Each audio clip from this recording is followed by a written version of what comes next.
Foundation और state libraries ये सब लोग बुक्स सप्लाई कर रहे हैं, लेकिन उसका जो लाभ उठाने का जिम्मेदारी उतना ही हमारे नागरिक का होता है वो, लेकिन उन लोगों में जो रीडिंग हैबिट्स थोड़ा कम हो रहा है। Some says that reading habit has come down a little bit and we need something to encourage the reading habit among the children, among the students, among the general public of the country. So foundation, keeping this in view, also started to provide computers and internet connections to the libraries so that the library can be used by the students, by the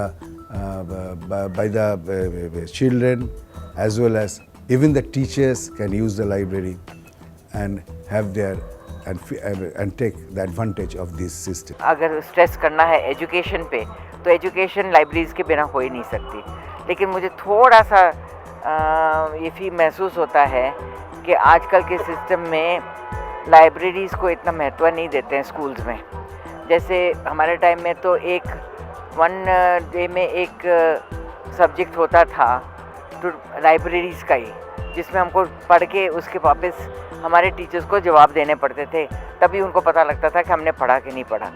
तो इसलिए libraries बहुत important है। राजा Ram Mohan library हो चाहे कोई भी library हो, national library भी हो, और इसके ऊपर हम ज़्यादा से ज़्यादा जोर दे रहे हैं ताकि उसको प्रॉपर्ली अवेलेबिलिटी लोगों को होना चाहिए on the modern IT system. हमारी गवर्नमेंट जो है वो विलेजेस में वहाँ पर या तो वो हमारे कंप्यूटर्स, नेट, इलेक्ट्रिसिटी ये सब अवेलेबल कराए या फिर वो बुक्स लाइब्रेरी खोले। दोनों में से हमें एक ना एक फैसिलिटी तो देनी पड़ेगी। That is very much obvious.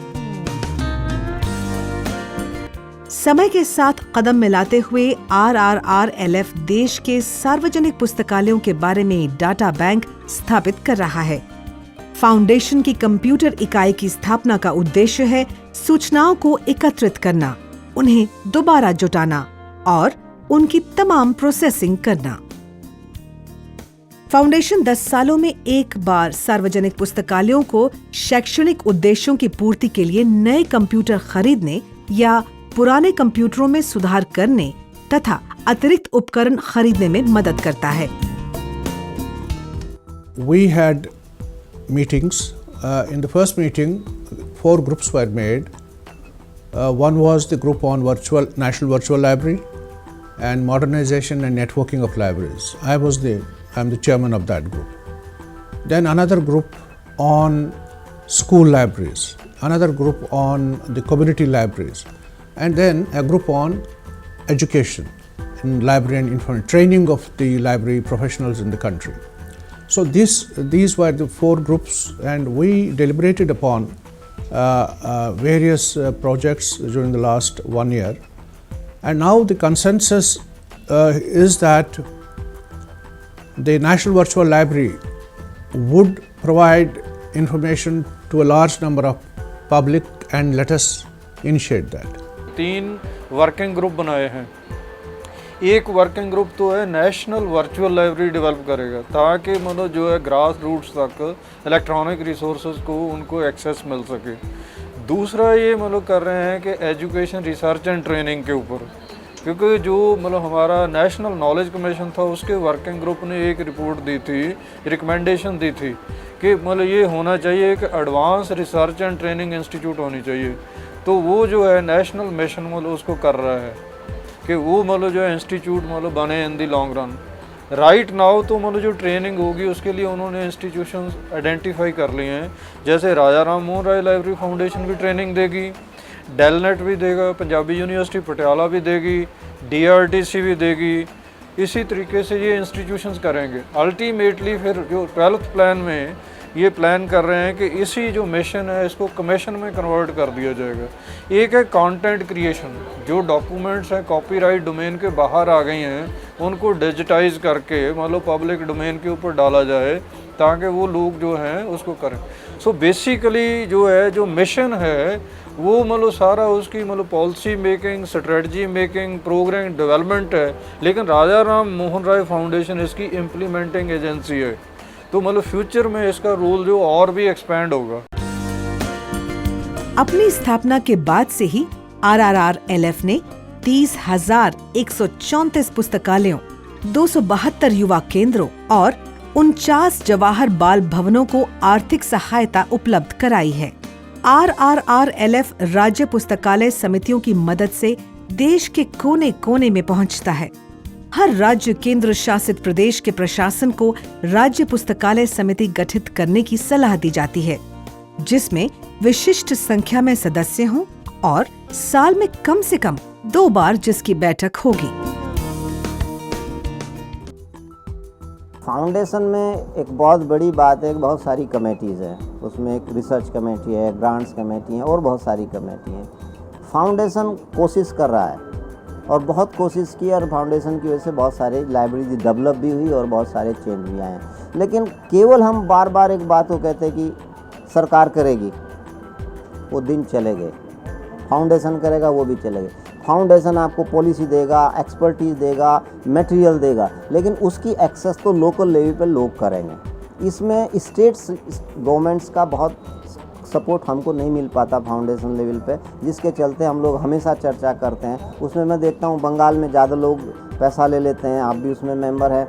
उस केरल में ज़्यादा ले लेते हैं और गुजरात में है, कर्नाटक में, महाराष्ट्र में। हरियाणा से हार्डली कोई एक एप्लीकेशन होती है, यूपी से 1-2 एप्लीकेशन होती हैं, पंजाब से एप्लीकेशन होती नहीं, जम्मू कश्मीर से इस बार केवल 1 एप्लीकेशन आई।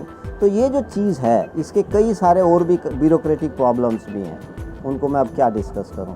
लेकिन हम चाहते हैं और उसको सिंप्लीफाई भी किया है फाउंडेशन ने कि आप डायरेक्ट एप्लीकेशन हमको भेज दीजिए, हम जो ब्यूरोक्रेटिक चैनल है वहाँ हम लिख देंगे। पहले वहाँ के थ्रू आनी थी, उससे चेंजेस आई हैं और अवेयरनेस फर्दर होनी चाहिए। अभी जो नेशनल मिशन ऑन लाइब्रेरी है, इसका बहुत बड़ा रोल है। राजा राममोहन राय फाउंडेशन के सबसे प्रमुख योगदानों में से एक रही है राष्ट्रीय पुस्तकालय और सूचना व्यवस्था नीति का मसौदा तैयार करवाना। उसने यह मसौदा जुलाई 1984 में भारत सरकार को सौंप दिया था। राजा राममोहन राय लाइब्रेरी फाउंडेशन और राष्ट्रीय पुस्तकालय संघ द्वारा दी गई मसौदा नीति के आधार पर भारत सरकार मानव संसाधन विकास मंत्रालय सांस्कृतिक विभाग के अक्टूबर 1985 में एक समिति का गठन किया। इसकी अध्यक्षता प्रोफेसर DP चट्टोपाध्याय को सौंपी गई थी। इस समिति को राष्ट्रीय पुस्तकालय और सूचना व्यवस्था नीति तैयार करने का जिम्मा सौंपा गया था। इससे संबंधित अंतिम रिपोर्ट मई 1986 में जमा की गई। जब राजा राममोहन राय लाइब्रेरी फाउंडेशन अपनी पुस्तकों के साथ हर भारतीय घर में प्रवेश करता है, उस समय वो राष्ट्रीय ज्ञान आयोग की उन अनुशंसाओं के प्रति पूरी तरह सचेत रहता है जो कहती हैं कि एक पुस्तकालय को पुस्तकालय प्रबंधन में सामुदायिक भागीदारी को ज्यादा प्रोत्साहन देना चाहिए। इसके अलावा अनुशंसाओं में ये भी कहा गया है कि पुस्तकालयों को एक खास क्षेत्र में अन्य सभी ज्ञान आधारित गतिविधियों को एकीकृत करके समुदाय आधारित सूचना व्यवस्था विकसित की जाए। प्रकाशकों को भी किताबें छापने का, नई से नए प्रयोग करने का एक इंसेंटिव, एक प्रेरणा मिली राजा राममोहन ट्रस्ट की इन योजनाओं से। The concept of a library is very important in our publishing. I think that library concept allows us to make our books reach to all kinds of customers, all kinds of readers in all parts of the country. And I think in that respect, Raja Rammohan Library has contributed significantly to that movement. We have been associated with the library since '72, since its foundation, and we continue to be associated with the library. I think the library is trying very hard and has certainly captured certain frontiers, but it has to go, I feel, in my opinion, even further. The RRLF is the only agency which has the wherewithal, the resources, the backing of the government to go deep. I would say it must have a very strong rural outreach program. It must tie up with publishers and booksellers and make them partners in the progress.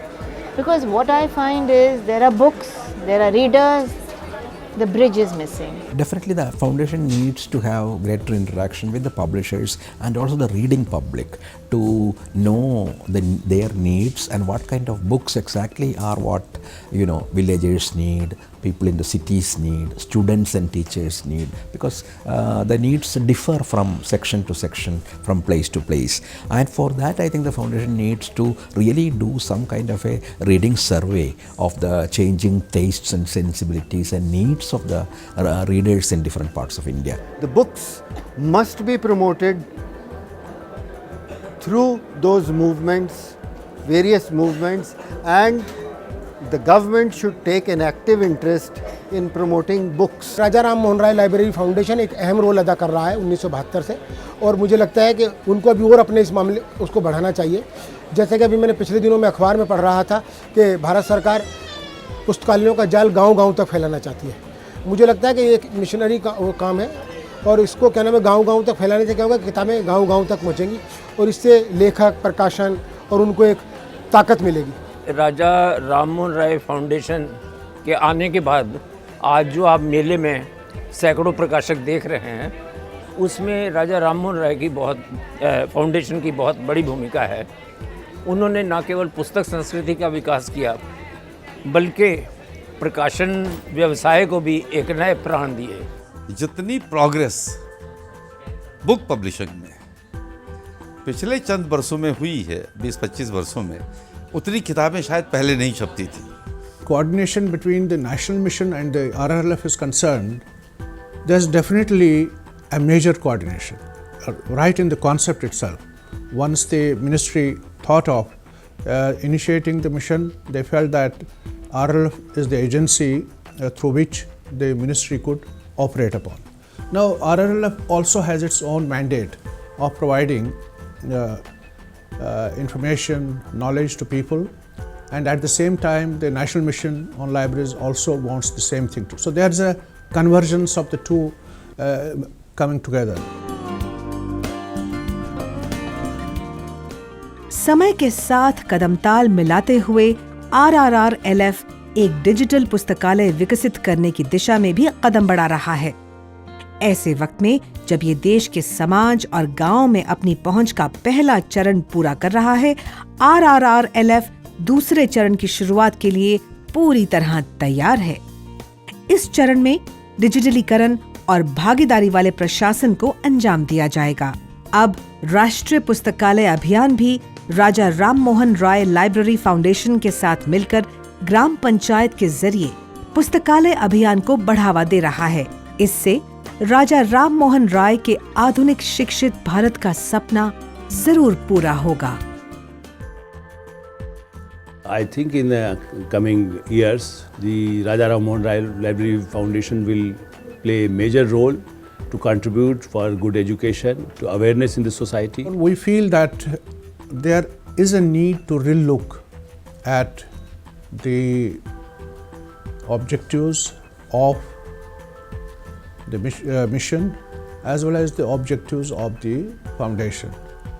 And the convergence will emerge, projects will come out, but the mission is trying to see that something starts. We start with something. So therefore, the National Virtual Library plus training of staff, and then there are in the pipelines the networking of nearly 7,000 libraries, and also the modernization of school libraries so that they can provide service to public in off-time hours where the school is not operational. So beyond the school timings, they can provide service to the public. Now there are about 12 lakh schools in this country, and they are scattered all over the country, and therefore they could play a major role. Bharat को knowledge society में आपको transform करना है, तो इसमें सबका योगदान अच्छा है, ज़रूरी है। कॉरपोरेट सेक्टर को आना है, गवर्नमेंट तो है ही, लेकिन साथ में जो है हम लोग को जो चीज़ चाहिए, अच्छा किताब चाहिए जो पब्लिक को पहुँचे। हमको किताब चाहिए जो नाबशक्खर हुए, नहीं जो लिटरेट जो है उनके लिए। हमको किताब चाहिए महिला प्रतिनिधियों के लिए, महिला जनसंख्या के लिए। हमको किताब चाहिए जो जनजाति, जन उपजाति लोग के लिए।